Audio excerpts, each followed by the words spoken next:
Kamal Haasan party கொடுப்பாரு. கமலஹாசன், மணிரத்னம், இன்னும் பெரிய பெரிய நடிகர்கள் பல பேர் வந்து இந்த மாதிரி மது விருந்துகள் கொடுத்துருக்குறாங்க. அவங்க சக்சஸ் பார்ட்டி அப்படி தான் நடக்கும். பெரும்பாலும் தனிப்பட்ட முறையில் அவர்களுடைய நண்பர்களுக்குள்ள ஒரு பார்ட்டி ஒன்று எப்பவுமே நடக்கும்.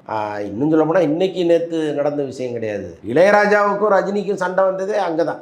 சண்டை கிடையாது, இளையராஜா குடியை விட்டதே அந்த மாதிரி ஒரு பார்ட்டியில தான். என்னன்னா பாரதி ராஜா, ரஜினி, இளையராஜா, கங்கை அமரன் இந்த ஒரு செட்டு அப்படி உட்காந்துருக்கும் போது ரஜினி வருவதற்கு லேட் ஆயிடுச்சுங்கிற மாதிரி ஒரு பிரச்சனை. அது லேட்டாச்சா அல்லது வந்து சிகப்பு ரோஜாக்கள் படத்தில் என்னையே நடிக்க வைக்கலன்னு ரஜினி சண்டை போட்டாருன்னு தெரியல. அப்போ ரஜினி வந்து பாரதி ராஜாட்ட கேட்கும் பொழுது பாரதி ராஜா ஒரு வார்த்தை சொல்ல, இவரு சொல்ல, எந்திரிச்சு ரஜினியை பாரதி ராஜா அடிச்சிட்டாரு.